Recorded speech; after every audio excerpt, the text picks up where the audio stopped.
Oggi a Dai Roma News. I conti non contano. Frattesi serve alla Roma? Il mercato dipinto. Perché scrivere della Roma? Mourinho e il suo reato d'opinione. Inizia Dai Roma News. Ben ritrovati a Dai Roma News. Prima di iniziare, ti ricordo di mettere un mi piace e ti chiedo di iscriverti al nostro canale. Noi pubblichiamo ogni martedì. E adesso ecco le nostre notizie. Come sempre iniziamo con il commento. Cuoco e tu, Roma, figlia mea. La scorsa settimana si è chiusa la prima fase del calciomercato. Vediamo cosa hanno scritto i cosiddetti esperti del calciomercato, ai quali non sempre i conti tornano.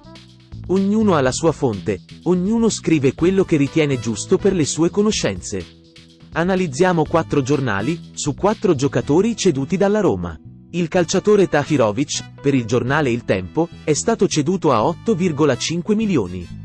Per la Repubblica, a 7 milioni. Per la Gazzetta dello Sport a 8,5 milioni. E per Libero a 5 milioni. Il calciatore Kluivert, per il giornale Il Tempo, è stato ceduto a 11 milioni. Per la Repubblica, a 10 milioni. Per la Gazzetta dello Sport a 12 milioni. E per Libero a 11 milioni. I calciatori Volpato e Missori, per il giornale Il Tempo, sono stati ceduti a 10 milioni. Per la Repubblica, a 10 milioni. Per la Gazzetta dello Sport a 12 milioni. E per Libero a 10 milioni. Il calciatore Carles Perez, per il giornale Il Tempo, è stato ceduto a 7 o 8 milioni.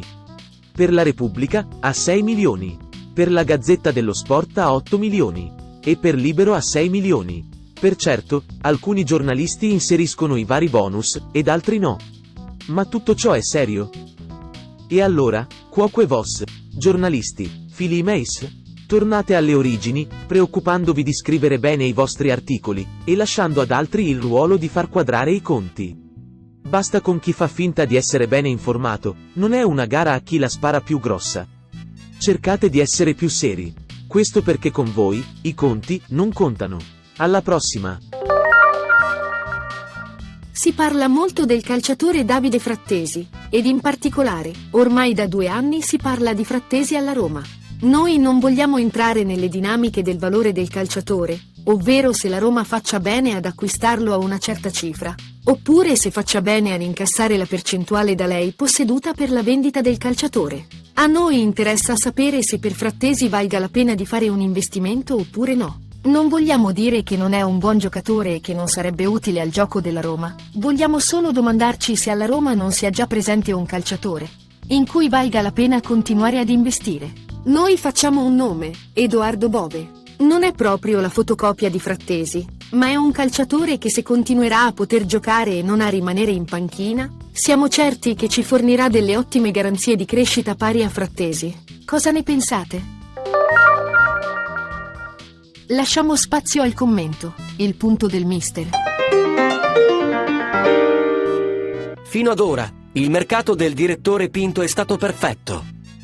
È riuscito ad effettuare 2 acquisti a parametro zero ed a cedere quei giocatori che permettessero di raggiungere l'incasso previsto dall'UEFA, vicino ai 30 milioni di euro. Adesso, passata la fatidica data del 30 giugno, il direttore Pinto potrà concentrarsi sugli acquisti da effettuare e sulle ulteriori cessioni che la società vorrà mettere in atto. Per dirla con eufemismo, è come camminare sulle uova, cioè agire con prudenza e circospezione, per cercare di far entrare i soldi necessari senza però indebolire la squadra. In questo Pinto si è dimostrato molto bravo, se è vero come è vero, che i pezzi migliori e più promettenti non sono stati ceduti, Zaleschi e Bove su tutti. Ora serve almeno un attaccante centrale, che faccia gol e si adatti al modo di giocare del mister Mourinho, un altro centrocampista e, ritengo, un portiere. Dico un portiere perché non sono sicuro che Rui Patricio, sebbene sia un giocatore di alto livello, possa essere l'unico ad occuparsi di difendere i pali della Roma, nella prossima stagione. Quindi, giudizio positivo sull'operato di Pinto, e ora tutti ci aspettiamo 1 o 2 colpi ad effetto. Sono sicuro che arriveranno, e che la squadra sarà più forte rispetto a quella della passata stagione. Forza Roma!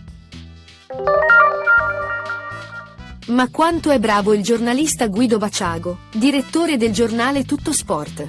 Nel suo articolo, Plusvalenze e partnership, ora qualcuno ci spieghi bene, per peronare la causa della Juventus, condannata a 10 punti di penalità ed a una cifra irrisoria, per illecito nel bilanci societari, porta ad esempio il commento effettuato dall'amministratore delegato del Sassuolo, Giovanni Carnevali. Il signor Carnevali ha dichiarato di aver aiutato la Roma nell'acquisto dei 2 giocatori Volpato e Missori, prima della scadenza del 30 giugno poiché avevano necessità. Forse il signor Baciago, come sempre quando si tratta della Juventus, dimentica che la suddetta società, le plusvalenze, le aveva create a sistema, e che il signor Cherubini si lamentava del quel sistema creato dal signor Paratici. E poi ci chiediamo perché il signor Baciago porta ad esempio proprio la Roma. Scrive che non ha fatto nulla di illecito. E allora? Deve mandare qualche segnale. Questo è il punto giornaliero di Parla Pasquino. Oggi inizio dicendo che oltre ad essere indignato, mi trovo perfettamente d'accordo con il giornalista Alessandro Barbano, ed in particolare con il suo articolo editoriale della scorsa settimana dal titolo Reato d'opinione. Il giornalista scrive che a suo parere, la condanna di Mourinho, altro non è che una condanna di regime. Ed aggiunge che non si può punire chi dice che l'arbitro Chiffi è il peggior arbitro che ho trovato nella mia vita, tecnicamente orribile, empatia zero, comunicazione zero, sensibilità zero. Non si può confondere un giudizio, pur netto e liquidatorio che sia, con un insulto. E continua dicendo: il sacrosanto diritto di critica, in democrazia va tutelato senza se e senza ma. Per poi concludere con un: no, cari signori, siete in confusione con la semantica, e forse anche con la buona fede. In questo caso non ho altro da aggiungere trovandomi pienamente d'accordo con ciascuna delle parole pronunciate dal giornalista. E con ciò, ho detto tutto. E quindi, dai Roma! Per il momento è tutto. Se all'inizio non hai messo un mi piace, mettilo adesso.